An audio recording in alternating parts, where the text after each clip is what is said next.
China's commercial capital of Shanghai was among dozens of cities baking in scorching temperatures on Tuesday. Unusually hot weather buckled roads and drove people to seek the cool wherever they could.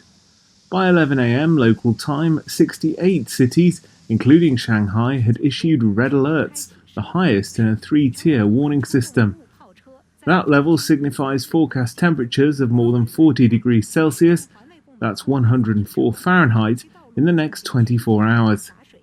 Construction and other outdoor work are to be halted. Shanghai, which is still fighting sporadic outbreaks of COVID-19, warned its population of 25 million to prepare for hot weather this week. Since record-keeping began in 1873, it has only had 15 days of temperatures exceeding 40 degrees Celsius. China's summer of contrasts this year has brought havoc from heatwaves to heavy rainfall in turn.